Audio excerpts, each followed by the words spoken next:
Bem-vindos ao Historizando! O nosso assunto de hoje é uma playlist queridinha de vocês aqui no Historizando. É a Vai Cair no Enem, mas dessa vez com revisão de Sociologia. Para quem não sabe do que eu tô falando, aqui no canal já tem uma playlist completa de revisões dos assuntos que mais caem na prova do Enem, só que de História. E agora eu vou fazer de Sociologia, atendendo a pedidos. Se você gostou dessa ideia, já deixa o seu like, se inscreve no canal para não perder nenhum vídeo dessa playlist e não se esquece que no @historizandotati em todas as outras redes sociais você me encontra também. Hoje nós vamos falar de cultura, então conceitos importantes sobre cultura, que é um tema que não só cai como despenca no Enem e não só isso. Para a sua redação, gente, repertório em cima de repertório. Você vai poder usar isso aqui em praticamente todos os temas, pelo menos ainda mais quando se fala de problemas aqui do nosso país, que é o que a redação foca. Vamos começar com o conceito de cultura? Pois é, esse conceito é muito amplo, muito variado, e eu duvido muito que você consiga achar um só. Por isso, ninguém pode te cobrar o conceito de cultura, a não ser que venha com o pesquisador ou pesquisadora, né, o texto ali explicando o conceito. Isso é muito importante também na prova do Enem, sempre analisar o texto que está vindo aí junto com a questão. Mas falando de cultura, que é uma definição muito ampla e diversa, nós temos um conjunto de várias coisas, como padrões, comportamentos, crenças, o jeito de comer, o jeito de vestir, o que você escuta, o que você gosta, o que você não gosta, tudo isso é cultura. E eu trouxe um conceito muito legal que é de um antropólogo chamado Roque Bastos, que ele fala que a cultura é um tecido flexível. Por quê? Ela é maleável e o ser humano é o principal agente da cultura. Por que eu digo isso? Como ele é o principal agente, ele consegue mudar. E como ela é maleável, também ele consegue mudar. Dá para entender o que eu tô te dizendo? Então dá para acrescentar coisas, tirar coisas, e isso ao longo da história a gente consegue perceber muito bem nos estudos culturais. Prosseguindo a nossa revisão, nós temos que entender que a cultura ela é mais estudada por um ramo das ciências sociais chamada de antropologia. É claro que todas as ciências sociais, então a sociologia, a antropologia, ciência política, tudo isso também abarca estudos culturais, mas nós temos aí essa base importante, antropólogos aí se dedicando, antropólogos e antropólogas se dedicando a esses estudos. E aí, fazendo um pequeno histórico, a gente pode pensar, por exemplo, no iluminismo lá no século XVIII. Aqui no canal já tem vários vídeos sobre iluminismo, inclusive se você gosta de conteúdos históricos, também deixa seu like e se inscreve no canal para apoiar o Historizando. Bom, no iluminismo existia um pensamento, uma concepção universalista de cultura, que existia um estágio ideal a ser alcançado, um ideal de sociedade ao ser alcançado. Não muito diferente também do positivismo, que tem vídeo aqui no canal, onde que eu vou colocar aqui, ó, aqui nos cards, eu vou colocar várias referências aqui que eu fizer ao longo dessa aula, vou colocar os vídeos todos aqui para vocês linkados, tá? Então, nós temos aí esse ideal de sociedade como uma sociedade urbana, uma sociedade industrial, uma sociedade racional, pelo menos é assim que o iluminismo, vários iluministas, autores iluministas pensavam. Claro que é uma concepção ultrapassada, ainda bem, tem gente por aí falando essas coisas ainda? Possivelmente, né? Eu atualmente não duvido de mais nada, né? A gente escuta tanta coisa por aí, mas é sim uma concepção ultrapassada, ainda bem, não tem um ideal aí a ser alcançado. Outra discussão iluminista é a cultura e o estado de natureza. Sabe do estado de natureza? Pois é, nós temos aí vários filósofos iluministas discutindo isso, principalmente os contratualistas. Dois grandes exemplos e que caem em prova é o John Locke e o Rousseau. E nessa concepção aí, nós temos o estado de natureza como, entre aspas, vazio de cultura, né? Que é como se fosse um estado selvagem aí, e eu não gosto muito de usar essas palavras, mas enfim. E nós temos a cultura de fato, né? Que vai ser aí um diferencial desse ser humano saindo do estado de natureza. Então, nós temos até mesmo muitas definições falando que a cultura acaba diferenciando o animal do ser humano. Então, o ser humano é aquele ser com cultura. Bom, Nós temos também o evolucionismo no século XIX, evolucionismo esse que ainda bem também é uma concepção ultrapassada, que é junto aí com o imperialismo, com o darwinismo social, com aquela história de fardo do homem branco. Aqui no canal já tem vídeos sobre imperialismo tanto na África quanto na Ásia. A gente tem vídeos sobre etnocentrismo, são vídeos ótimos para revisar também. E o auge aí, né, da civilização para esse evolucionismo é o homem europeu. Não é à toa, não é mesmo? São justificativas para esse imperialismo, para esse abuso nos continentes africano e asiático. Então nós temos o Edward Taylor como um nome conhecido, mas tem vários outros nomes, e no século XIX tem toda essa concepção sendo trabalhada. Bom, ainda nesse século XIX, né, existe a lógica dos determinismos. O que eu tô querendo dizer com isso? Alguns justificavam a cultura a partir de um tipo de determinismo, como, por exemplo, o biológico. Então, é através da minha genética, é através da minha origem, é através de onde eu nasci, de qual é a minha família, que a minha cultura é determinada. O que eu acho um exagero. E também o determinismo geográfico, que fala de onde eu nasci literalmente, da localidade, né? E que até, por exemplo, se eu nasci em altas altitudes ou se eu nasci perto do mar, a minha cultura muda. Claro que dentro da sociedade, são vários os fatores que vão, de fato, colocar algumas características da nossa cultura e da gente mesmo, né? E da sociedade como um todo. Mas o próprio nome determinismo já é bastante limitante, você não acha isso? Determinismo, aquilo que determina. Então, por isso, também são concepções, muitas das vezes, ultrapassadas. Bom, o etnocentrismo, como a gente também discutiu aqui, é a sua cultura no centro, a sua cultura como régua, ela que acerta, e é a partir dela que você compara com outras culturas. Também temos vídeos aqui no canal sobre etnocentrismo, e é muito perigoso, né, usar essa concepção, e por isso que o eurocentrismo surge daí, né? Então, desde o século XVI, com a vinda, 15 e 16, com a vinda dos europeus para a América, por exemplo, a gente consegue ver nesses relatos de viajantes várias concepções etnocêntricas. Como assim? Vários relatos falando que eles não têm, por exemplo, como já caiu no Enem, nem F, nem L, nem R no seu alfabeto. Por exemplo, nem fé, nem lei, nem rei. Como assim, né? Isso é uma concepção etnocêntrica. Por quê? Quem analisa os nativos e fala que eles não têm fé, nem lei, nem rei, não conhecem de fato a cultura dos nativos, mas usa a sua cultura, então não é o rei que ele espera, não é a fé que ele espera, não é a lei que ele espera, não é esse tipo de organização que ele espera, logo não tem, não existe e tá errado. Então isso já caiu no Enem de diversas formas e em várias partes da prova de humanas, não só de humanas, mas também da sua redação. E aí, ainda bem, vem outras correntes para contrapor essas questões, né? Como o difusionismo, por exemplo, que vai ao contrário dessa evolução cultural e fala desse espalhamento de culturas e explicando práticas que são similares em povos diferentes. Então a gente consegue perceber influências, a gente consegue perceber até modos de vida aí semelhantes em lugares totalmente diferentes.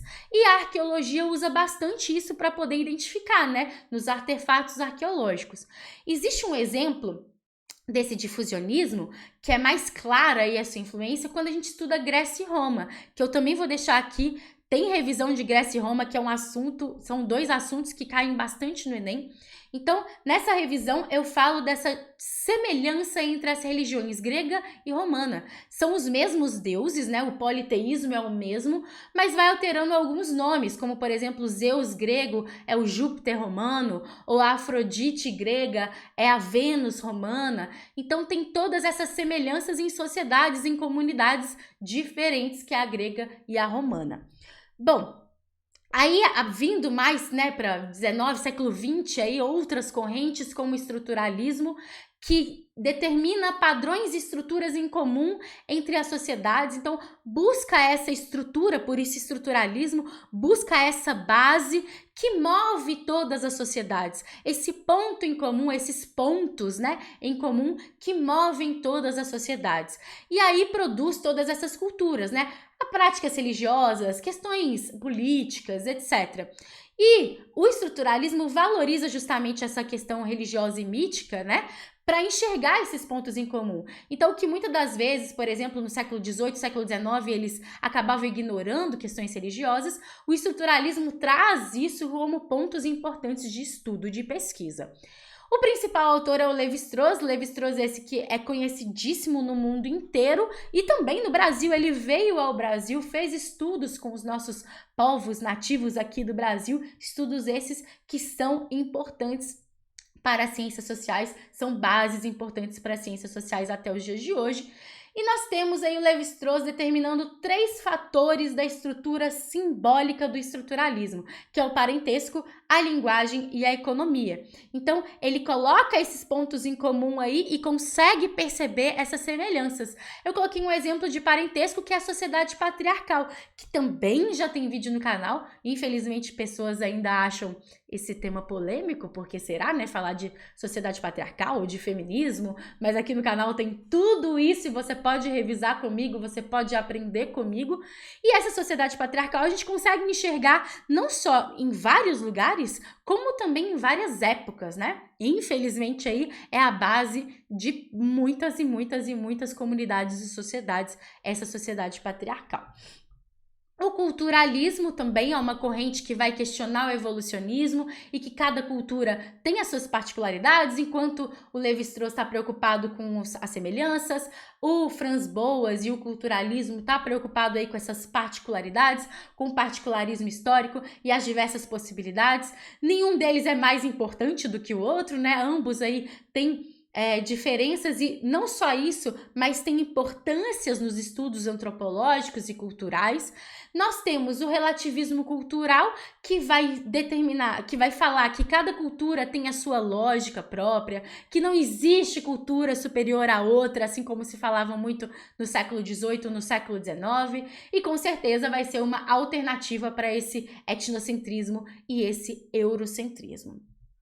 Por último, mas não menos importante, não vai embora até você determinar aí. Eu quero, inclusive, 3 exemplos no final da aula, seu dever de casa, 3 exemplos, um de cultura popular, um de cultura erudita e um de cultura de massa, conceitos esses que despencam na sua prova.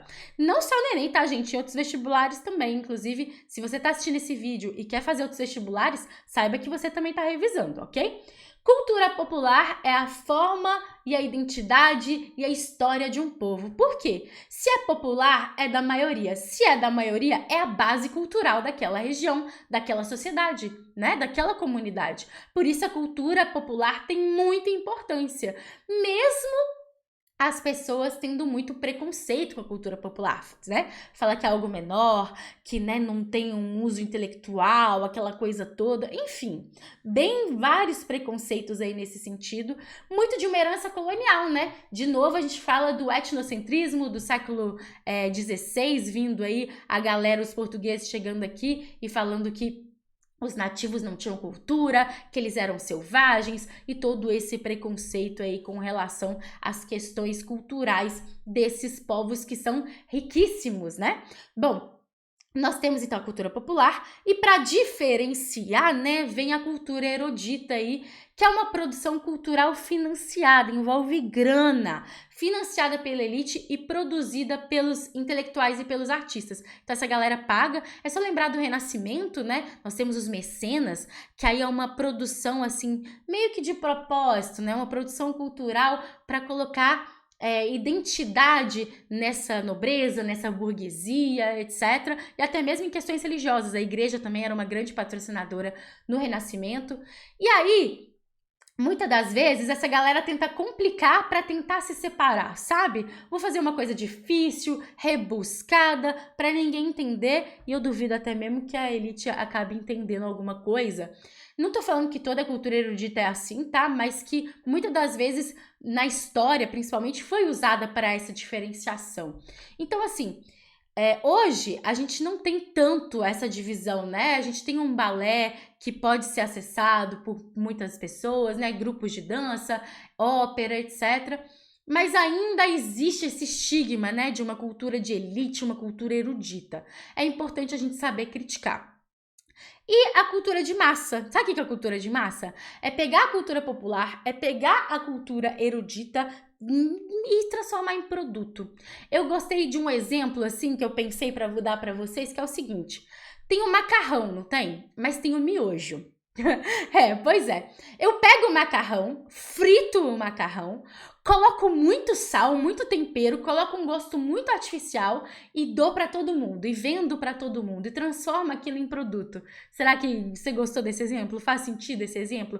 É isso que é a cultura de massa. Por quê? Vai modificar, transformar e colocando não só como mais acessível, mas mais interessante, mais palatável, sabe? É jogar um monte de açúcar naquele negócio para você comer e só sentir o docinho. Será que dá para entender? Pois é, a cultura de massa é isso, é transformar todos esses aspectos culturais, muitas das vezes riquíssimos, em algo que todo mundo vai ali. Sabe quando passa um negócio na TV e você só passa, você nem percebe? É tipo isso, você só consome, você nem percebe. Essa é a cultura de massa que muitos antropólogos e antropólogas vão criticar bastante, né? Porque é tipo uma aculturação, você pega ali e transforma aquilo que é riquíssimo em algo bobo muitas das vezes, né? Agora, o desafio é o seguinte, o desafio para esse final de aula é o seguinte: eu quero nos comentários um exemplo de cultura popular, um exemplo de cultura erudita e um exemplo de cultura de massa, não vale os que eu dei aqui. Então tem as festas, né, as populares, Bumba Meu Boi, entre outras, o balé como cultura erudita, e aqui eu coloquei a Mona Lisa gordinha, assim, né, como cultura de massa. Eu transformei ela em algo fofinho, bonitinho, para eu colocar numa camiseta e vender. Quantos produtos por aí existem estampados com a Mona Lisa, né? Vários e vários produtos. Se você gostou dessa aula, apoia o Historizando, se inscreve nesse querido canal, não se esquece que @HistorisandoTati em todas as redes sociais, te espero nelas também, se você consome mais TikTok, Instagram, etc. Eu espero você em todas elas. E se não for pedir demais, já que é o momento do pedido, compartilhe esse vídeo nos grupos de estudo, com quem você gosta, com quem você sabe que está revisando. Por favor, eu quero muito que o Historizando e essas aulas gratuitas alcancem o máximo de gente possível. Estamos combinados? Muito obrigada pela sua atenção. Se você tiver algum conteúdo que você quer muito revisar, deixa aí nos comentários, tá bom? E não se esquece do desafio, tô esperando um dever de casa aí.